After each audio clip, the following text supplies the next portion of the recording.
Good afternoon. Welcome to the post-lunch slow session. And I have been given I'm speaking on the exciting topic of archives. So I'm hoping everybody keeps smiling. Hello, my name is Deepti Sasidharan, and I work professionally as a consultant, helping people, individuals, institutions, whoever needs it, build archives from scratch. So I'm going to take you through the whole world of archives and building archives. When we hear the word archive, many of us imagine a quiet sealed room, rows of boxes carefully labeled, protected from light, dust, and touch. We imagine preservation as stasis and archives as places where the past is held still.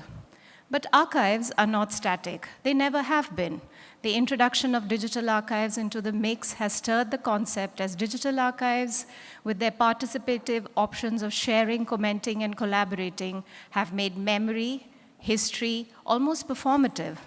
While on one hand, digital archives are imagined as digital versions of memory for purposes of organization, the truth is that because they are constantly challenged as people continue to contribute with their memories, narratives, comments, it makes these archives amongst the most dynamic cultural institutions we have, shaped by power, interpretation, access, technology, and by the communities that engage with them.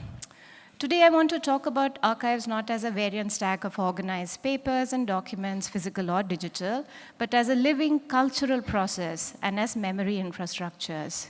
The word memory is important here because while history is ordered, events that are marked by time and is temporal and linear, memory, on the other hand, is a more perceptive, shifting paradigm. Scholar Pierre Nora sums it up well, and I quote, "Memory and history, far from being synonymous, appear now to be in a fundamental opposition. Memory is life, born by living societies founded in its name. It remains in permanent evolution, open to the dialectic of remembering and forgetting, unconscious of its successive deformations, vulnerable to manipulation and appropriation, susceptible to being long dormant and periodically revived. History, on the other hand, is the reconstruction, always problematic and incomplete, of what is no longer." I close quotes. And I want to foreground this against my case today that archives are dynamic memory infrastructure. Every archive is a collation, albeit an ordered one of memory that may be collective, individual, or institutional. At the heart of initiating the archival process is the deliberate intention of creating an archive. So every archive that we know of is created. Let me elaborate.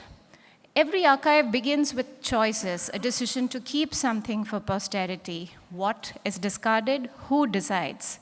These decisions are deeply personal, cultural, and political. Archives reflect systems of authority, colonial administrations, religious institutions, families, museums, governments, but also systems of exclusion. What is absent from the archive is often as telling as what is preserved. I'm going to repeat that. What is absent from the archive is often as telling as what is preserved. As cultural institutions, archives actively shape historical narratives. They do not merely record history, they produce it. Each act of cataloging, as some of the speakers before me elaborated on, the act of cataloging, describing, and classifying reinterprets material for the present. I'm going to start with some examples from the work that we've done because it'll make it sort of more exciting and relevant. We're going to start with the Nepal Architecture Archive. It's an archive of architectural documents at the Taragaon Museum in Kathmandu. In 1972, Karl Prussia, an Austrian architect, designed and built the Taragaon Next in Bauda, Kathmandu, primarily as a hostel for women. In 2011, it transformed into a center of knowledge, culture, and art. And in 2016, the Nepal Architecture Archive crystallized in a unique repository of research conducted by national and international scholars and practitioners on the built landscape of Nepal across time. Leading architects who have donated substantially include Niels Gutschow, Wolfgang Korn, and Danish architects team, etc. That's the sorry, this is the complex as it looks now. And within it, architects like Niels, for example, had worked in Nepal throughout the 1980s. In 1984, he and his friends supported the repair of some of the important structures. And the students, in turn, actually collaborated and made drawings of the structures in Nepal. This was very important because the extensive documentation was donated back to Nepal after the earthquake of 2015, when it was actually used for reconstructing the city that had been destroyed. Some examples here. So on the left, you can see some of these architects after the devastating earthquake of 2015. They came back and they brought back what had been left in their cupboards, in their archives, bringing it back to Nepal and bringing it together as an archive that went then in building the city. The drawings, how materials were catalogued, documented, all work done both by architects and his students came as extremely important in an area where nationally they had not taken the effort to do so. A lot of our work, of course, starts with the very mundane jobs of sorting, organizing, and then, of course, keeping it. But then where we let off is where work begins and people can continue. My next example, I'm going to shift halfway across our country to Porbandar in Gujarat. This was of the archive of the dancer and educationist Savita Ben and Mehta. Born in 1921, her father Nanji Bai was a successful industrialist, well known in East Africa for building a formidable business. Hailing from Porbandar, Gujarat, Nanji Bai was inspired to set up a school for the education of rural girls, and at 19, Savita Ben took over the running of the school. This is 1940. But then she discovered Manipuri dance halfway across the country, the great passion of her life, becoming one of the first outsiders to go and learn the dance and its rigor in Manipur in the 1940s, and reaching its pinnacle of perfection. That's Savita Ben, who trained in Manipuri Nat Sankirtan, both the Tandav and Lasya, something that was very rare. She went on to get the epithet of Meitei Jagoi Hanjabi, a title not claimed previously for 200 years. She had to perform in front of gurus, and it was then that this title was given to her. She was also conferred many other eminent state and national awards, including a D.Litt by the Saurashtra University, the Gujarat Nritya Natak Academy, the Vishwa Gurjari Award, on and on. Extremely fated. Her love for Manipur, however, its dance and its music forms, especially at the dance, the Nat Sankirtan, and all aspects of culture, she turned into an extraordinary archive. In the years after she stopped dancing, she engaged scholars, artists, and dance and music gurus to meticulously document these in Mumbai and back in Manipur. This archive, today in Porbandar, the first slide you saw was of the building where it is now housed, comprises of photographs, recordings, sketches, handwritten books and records, musical instruments, and costumes, etc. It's in the process of being organized and promises to be a veritable treasure trove for culture about which little is known. As archivists, as we bring these together, even we don't know the significance of this. So for example, here, through sketches, she explains in detail through a series of sketches how the space for doing the Nat Sankirtan is prepared. So the drawings actually go systematically into the woods in Manipur, what kind of clearing is chosen, how it's cleared, and then finally how is the space prepared where in the night and in the open the dance forms take place. There are a lot of extremely detailed, meticulous drawings. And if you see, many of them have numbering systems and then a legend below that explains who are the important people, what is happening, who are the people who are sitting around, and so on. There are also extremely detailed drawings that show how costumes have to be put together, turbans. I must draw your attention here to community memory, for while there was one patron, in this case Savita Ben, the compilation over a couple of decades was done by the leading scholars of Manipur at the time. I wonder if such a group could be brought together today to bring their collective memory into documenting these aspects of the Meitei culture. You'll see here, again, this sort of meticulousness to a culture. And as Manipur continues to be embroiled today, I think that this archive becomes even more important. Marginalized groups, indigenous communities, women's collectives, labor movements, diasporas are creating and reclaiming archives that challenge official histories. These archives privilege oral histories, personal collections, everyday objects, and lived experience.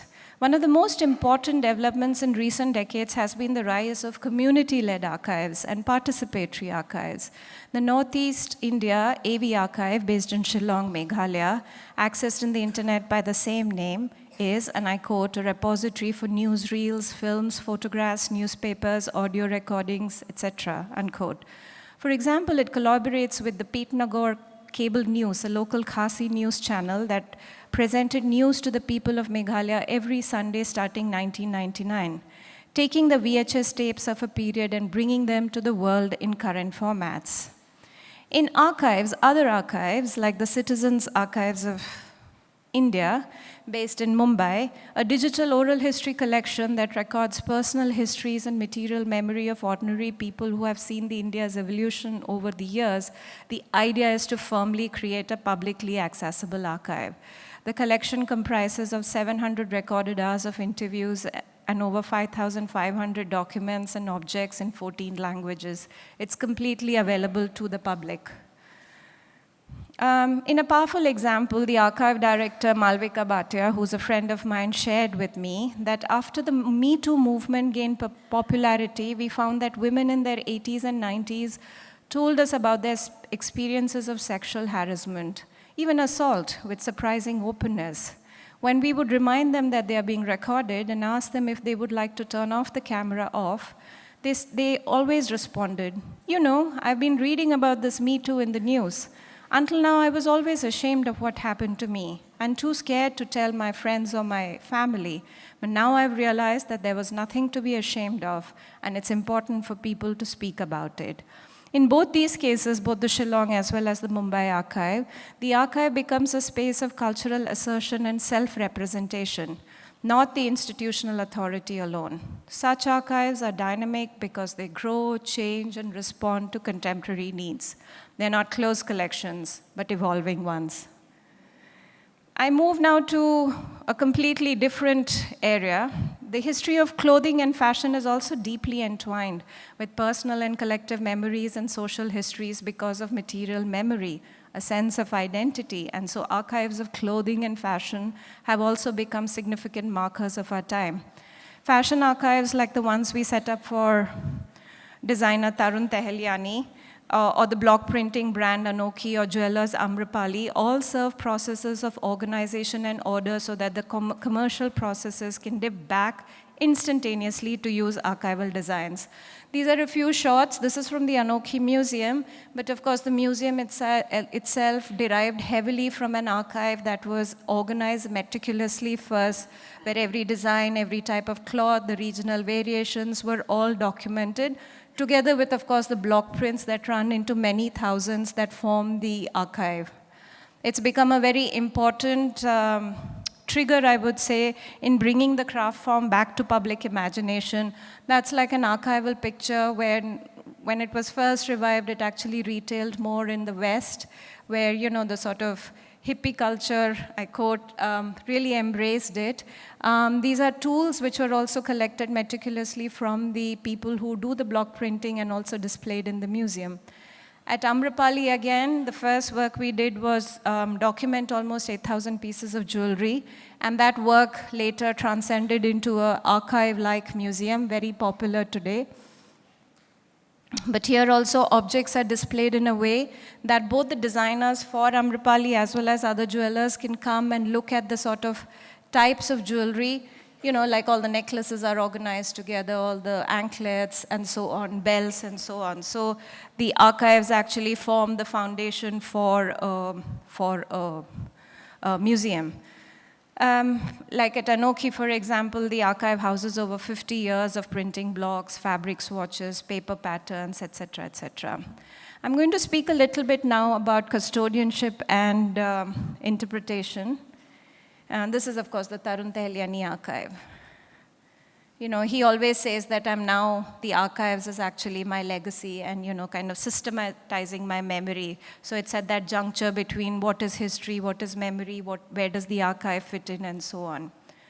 Traditionally, archivists were always seen as custodians. They were just guardians of documents. Today, their role is increasingly interpretive and collaborative. Archives now, of course, engage with researchers, artists, communities. It's essential, I think, generate exhibitions, publications, and public programs. They support contemporary creative practice. They participate in debates around restitution, representation, and memory. An archival photograph, for instance, is no longer just evidence of a moment in time. It is reactivated through exhibition, digitization, annotation, and even artistic intervention. I'm going to show you some examples. This is, of course, the last slide. This was the fabulous fashion archive exhibition that was held at NMACC, where designers are also now establishing archives and pulling out archival pieces. But I move on. I was talking about the photograph. This is by the artist Saju Kunhan, who goes back into his family life, his family's historic archival photographs, takes it and then reimagines it in contemporary times as an artistic intervention on wood. The lines, then grid-like lines that you see, are actually metal that are embedded, and then it's an extremely complicated process where he produces actually a new work of art from a photograph that is part of his family memory. And I also wanted to show, of course, more well-known artists, the artist Atul Dodia, who frequently references archival images, Ravi Verma, Mahatma Gandhi. This is from the film Anand. All of these, of course, translate into becoming Can you switch off the phone, please? That actually translates into becoming, well, a new artistic work of art drawn from memory. This is the artist Nandan Ghia. Here, I find this a little disruptive, but it's artistic license after all. Actual archival photographs are taken and then mutilated to form, it's the artist's way of conveying meaning in this context. So you can see how photographs actually become like sites of dialogue. You see it, it disturbs you, and then you're like, why is it like this? And that starts the process of looking at a photograph, which if you saw in like a dealer shop, you would have just bypassed it anyway. I also want to now talk about the digital archive, which is, has increased manifold accessibility. In the past 20 years, the archives, because of the ability to exist digitally, have opened the whole audience out wide as to the number of people who can access it, and since you don't have to go there physically. Digital technology has radically altered the archival landscape. Digitization has expanded access across geography and class, allowing materials once locked away to circulate widely. Here, for example, this is an exhibition that we did for the Somaiya Vidyavihar University. The family collection had hundreds and thousands of manuscripts, which were actually in a very fragile condition. But we took it through the process of digitization, because the whole idea was that the information would channel back into the university and be used both for teaching as well as for students of Sanskrit studies, Hindu studies, all of which are individual departments within the university. And so our process actually comprised of finding they were sort of loosely organized, organizing them. Some of them were very beautifully illustrated. Many had to go into a conservation process, but they were all sort of meticulously brought together.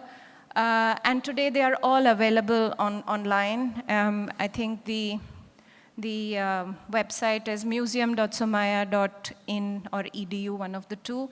And you have a page through which you can scroll and look through the manuscripts. You can click on one, and then the whole carousel opens up so that no matter where you are, you can look at all the manuscripts sitting in the comfort of your study space.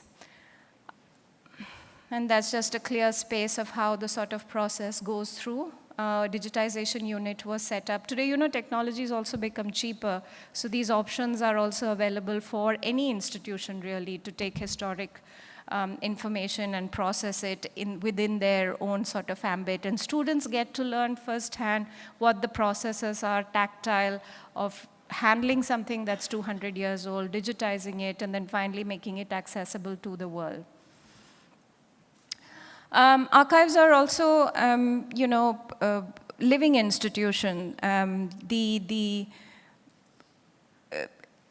They're sites of interpretation and not just storage. And I think against that context, it's very important to think of archives as dynamic cultural institutions and to recognize them as such. In this sense, they become sites of interpretation, they become spaces of power, memory, and resistance. We can't get into it, but of course, archives also sometimes become spaces of conflict. Debates around colonial archives, contested histories, and restitution remind us that archives are never neutral ground.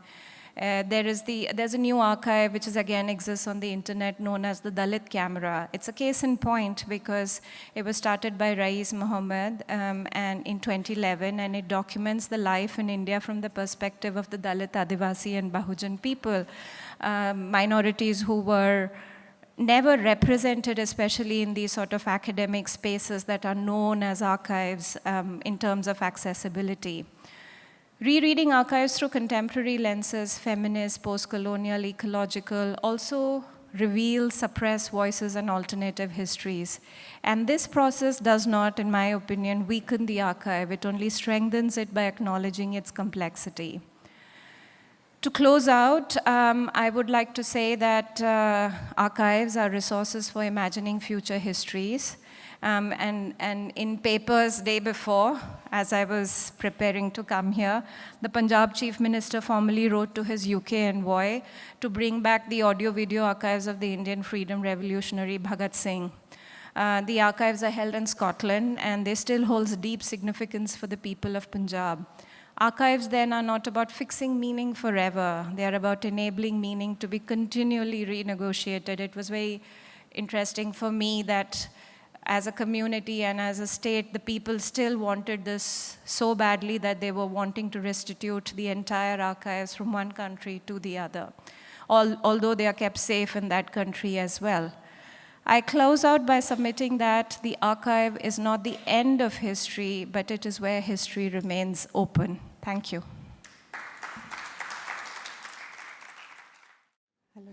Thank you, Deepti. Again, I'd like to open this up for the audience. If anybody has any questions or comments before we begin, at least I can. Okay, please. The way in which I understood your presentation is the archive and the museum are then exchangeable terms. Not always. Sometimes, so our point of introduction, for lack of a better word, is always a group of objects that are not ordered. And the starting point is almost inevitably the archive or the organization of it. Because it's only when objects are organized that you have meaning, you can story tell, or for that matter, lay the foundations of what is known as a museum. You know, museums, and that's a separate discussion, museums people think are just objects that are kept out, but museums only make sense today if they convey meaning, or at least there is a sort of a logical sense to it. And that almost inevitably comes from archives. So to answer your question, the archive always comes first. Whether it is formal and open to the public is another matter. The museum remains a subset of the archive. Yes. Unless, of course, it's a colonial museum, in which case it was built as a, most of our sort of government museums, you have museums that are large, but there's rarely organization or any kind of archival or cataloging system at the background. So, yeah. Ushmita.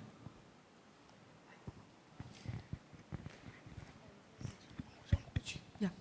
So, it's an observation, but also a question. You said what is absent from archives is something as telling as what is present. And I think that is a very, very important statement, because it talks about absences in people's lives, in communities, and in the larger scope of things.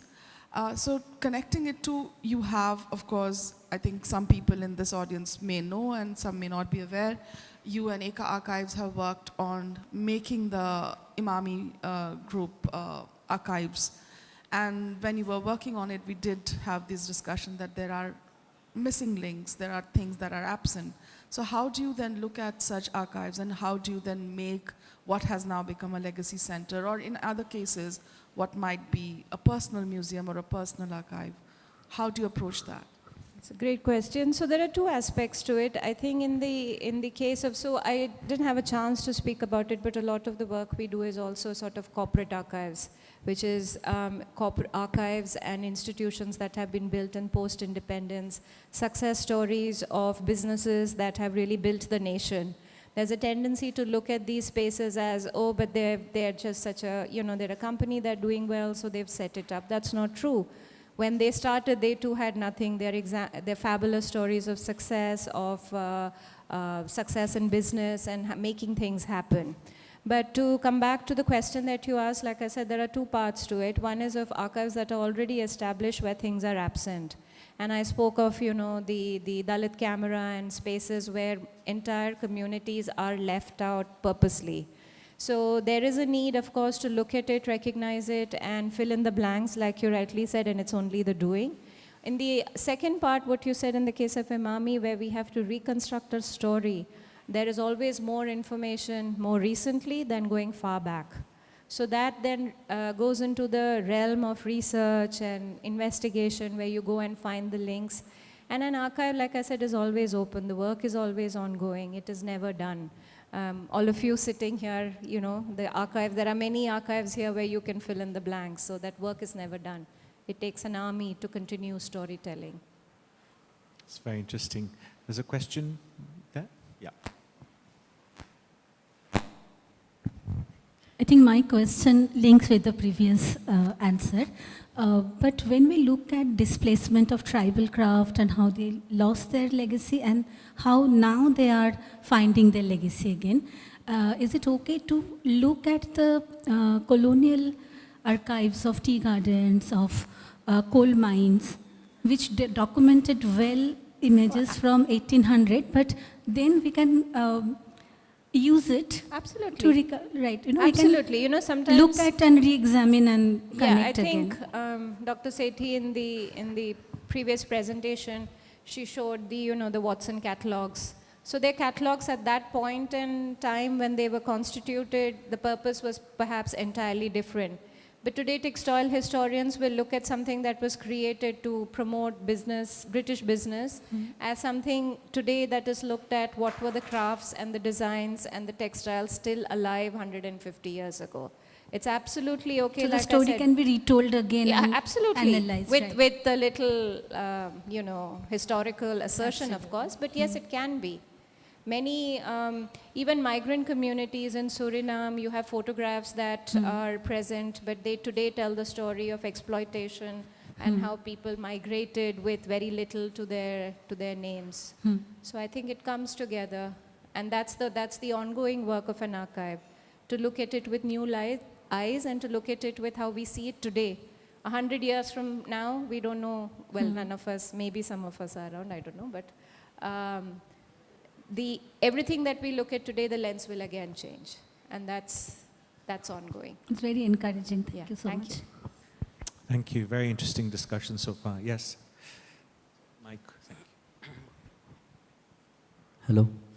Yes, it's a personal question in terms of the recent experience I've had, because I've been dealing with we have been documenting indigenous knowledge for the last 3 decades, and which is stored in our personal museum, which is a very small, humble museum. And the archive is about, say, at least 500,000 pages in manuscript and writings, documenting oral history, ethnobotany, folklore, songs, and a lot of prehistoric rock art motifs which has been discovered in Eastern India, which of course in my presentation I'll be showing. And I applied to the, you know about the MEAP funds, University of California, or EAP from the British Library. So they recently declined our application. I was very, very hopeful that we will get, and I think it was a chance to share in a reputed platform so that people could, in an open access platform, get the benefits of these indigenous knowledges and archives, which is now lying in our 10 Godreges, which is not in a fragile condition, but the danger is the world will never see the day of the light of the day for those archives. So my personal, insight into this and in applications, and our application was declined just because it said one of the component was archiving the rock art and in context of the other folklore and oral history. And because the stakeholders of the prehistoric rock art are the people, the communities where these rock art sites are located. And the question was, how do we give these documentation of the rock art back to the community? Because my purpose was to give the knowledge back to the indigenous community through open access, which is a long shot, but at least in the process, it gets archived. So do you think you'll be able to just give an insight, where did I go wrong in asking, was I asking for too much? No. Connecting the rock art and the indigenous peoples and trying to give it back to them. I mean, any thought will be good Yeah, for of me. course. I think your intent and your intention are 100% spot on. I don't think you should be disappointed, and that what you aim to do is meaningful and should be done. But that said, and I have two more qualified people who can talk about how applications are processed for fundraising. And when you apply, Deepika and they're from IFA and Ex-Tata Trust will tell you how the application process works. Because but often, if that failed, I mean, I'm sure there are so the thing programs is that, in India that could so the support. two are different. What you want to do of documenting, creating an archive and taking to the people is, like I said, it is worthwhile and should be pursued. But the process of when you apply for grants and funds is often very, and rightly so, very strict and regimented. It has to be because the funders who give money have their own sort of outlines and boundaries of how they give and why they should give. So that's a separate I think they thing. were more looking at just pieces of paper which needs to be digitized, and rather than that. No, I don't. Well, then that there is also then buried in that is how you communicate what needs to be done. I think and we'll apply it evidence again next year. And evidence it. No, I don't think application again. Maybe one of you can comment on that. If you could give the mic here, but they'll be able to. Yeah, it's a long thing. But I do want to add that once, often when you create an archive as we understand it, there are many types of archives, as I said. But if it is an academic archive, communities who imbibe orally, visually, or tactile forms have nothing to do with it. So that's also a real kind of a reality of our times. Yeah. It depends on who it is intended for. An archive maybe created. I'll be in touch with you. Maybe there are organizations in India which can take the. Yeah. Thank you. Thank you so much. Yeah. How long do we have left? Is that the end of the session? Thank you so much, Deepti. You're welcome. Thank you. Hello.